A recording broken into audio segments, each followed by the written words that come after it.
Children, now see the second one, flesh eating animals. So these are carnivorous. These are carnivorous animals. So what are carnivorous animals? The animals which eat flesh of other animals are called carnivorous animals. Some animals eat other animals. These are flesh eating animals. Okay. Some animals eat other animals. These are called flesh eating animals. For example, if you take tiger eat the other animal like deer. Okay, so some animals are there, those animals will only depend on the flesh of other animals. Those are considered as carnivorous animals. Simply they are called carnivores. These are called carnivores. These are called carnivores. They do not eat plants. So this lion, this tiger, they are carnivores. They do not eat plants. They depend on the flesh of other animals. Lions, examples, lions, tigers, snakes, wolves. So these animals like lions, tigers, snakes, wolves, these animals eat the flesh of other animals and they won't eat the plant and its products. So here this is the second type. Flesh eating animals are called carnivorous animals. These animals depend on the flesh of other animals. They eat only the flesh, they won't eat the plant and its products. Example, lions, tigers, snakes, wolves, etc. Okay. Now see the third one. So far we have seen the animals which eat only plant and its products. Those are called herbivores. And second type is also there. Those eat only the flesh of other animals. Those are carnivores. Now see the third one. The animals which eat both plant and flesh of other animals are called omnivorous animals. These animals eat the plant products and the flesh of other animals also. So these are called as omnivorous animals. Omnivorous animals. Some animals eat both plants as well as flesh of other animals. These animals are called omnivorous animals or omnivores. Omni means both. Omni means both. Children, as I told you already, this is the third type of animals. So these type of animals will eat both the plants and flesh of other animals, which are called as omnivorous animals. Omni means both. Both means they eat plants and animals. That means flesh of other animals. Right. So some examples of that both eat. They eat both plants and animals. Some animals that eat both are bears. What is this, children? Bears. Children, do you know bears? Yes. Jackals, cats, dogs. Okay. So here bears, jackals, cats, dogs. Children, if you observe dog eat the flesh of animal, at the same time dog eat the biscuits also. It's a plant product. That means it's a omnivore. Cat is also omnivore. Jackal is also omnivore. Bears are also omnivore. And human beings are also omnivores. Humans also eat meat, fish, egg. So do you like eating the meat, children? Yes. Egg, fish. These are non-veg. And we also eat vegetables, fruits, and nuts. So we are called omnivores. So humans are omnivores. Monkeys are omnivores by nature. This is a fact finder. Monkeys are omnivores. They eat both the plant products and flesh of other animals. They eat a wide variety of food from flowers, leaves and fruit to insects and small frogs.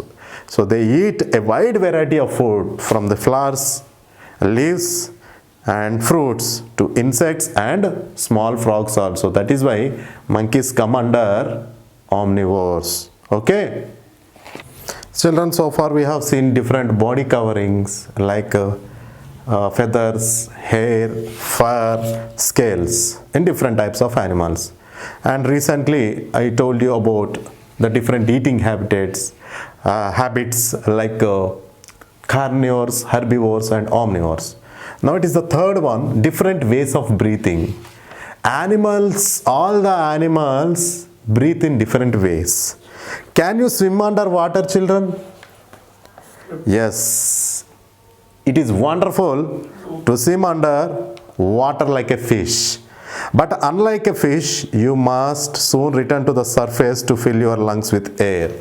We can't stay inside the water. We can swim inside the water for some time only, but fish lives inside the water.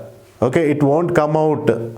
But what you people will do, you come to the surface, again you will take the breath and you fill the air in the lungs, again you go down. But fish is not like that.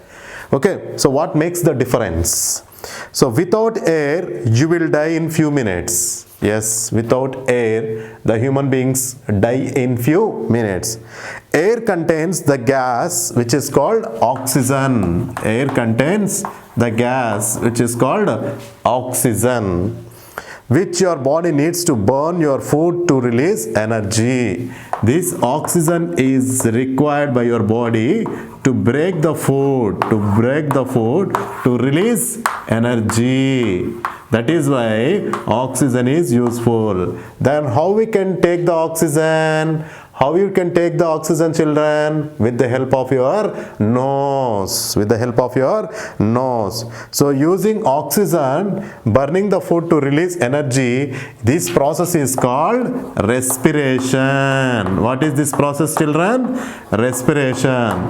Breakdown of food or burning of the food with the help of oxygen to release energy is called respiration. For this, what is the gas that is required? Oxygen. Okay. Humans and horses breathe in air through their nose and mouth. So we take the oxygen with the help of nose. Yes, when we close your nose, we will open our mouth. So that means that oxygen is present in the air. That air enters into our lungs either through the mouth or through the nose. Not only human, even horses also. Air enters the lungs where oxygen is passed into the blood. So here, air enters the lungs. So from the nose, the oxygen enters into the lungs and finally to the blood. Now this blood supplies this oxygen to each and every part of our body. The next one here, see, the harder we work, the more oxygen we need. When you do a strenuous exercise or when you do a hard work, okay, what you will require? More oxygen. Now take page number 72. One activity is there. How fast do you breathe? How fast do you breathe? Let us see. Okay. Let's see. How fast do you breathe? For this a small activity, children. Take page number 72. Sit quietly. Don't make any noise. Just sit quietly. Put your hand on your chest. So what you have to do? Put your hand on the chest. Sit quietly. Like this you can keep. Feel how your chest rises and falls as you breathe in and out. So when you keep quietly and you keep your hand on the chest, so your chest will rises up and falls down. Count the number of times you breathe in and breathe out in 1 minute. You just keep one watch and count number of times, like this you do for 1 minute, how many times you are going to breathe. Now run as fast as you can on the spot for 30 seconds. So this is the first case. You measured your breathing rate when you have calmed down. Next case is, what you have to do, children? Yes, you have to run on the spot for how many seconds? 30 seconds.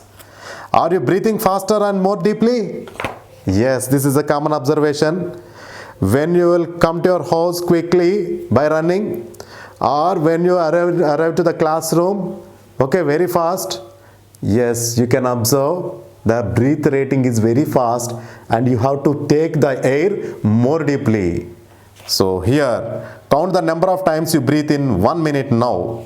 So there are two cases. In the first case, you are in the same position, you are at rest. In the second case, you are running. So in the two cases, you feel that there is a difference in the breathing. In the first case, the breathing count is measured with the help of the watch. So that is normal. In the second case, after running, you have again counted the number of breaths per minute. It is very fast. That means the rate of breathing increases per minute. So that is the activity. Record your results in the table. So the table is there, children. Activity. Next, number of breaths. Number of breaths in 1 minute. Number of breaths in 1 minute. First one is rest. Count the number of breaths. Running. Count the number of breaths. What did you observe? You observe that when you are running, after running, you will breathe more times per minute than you are in rest. Right? This is the activity.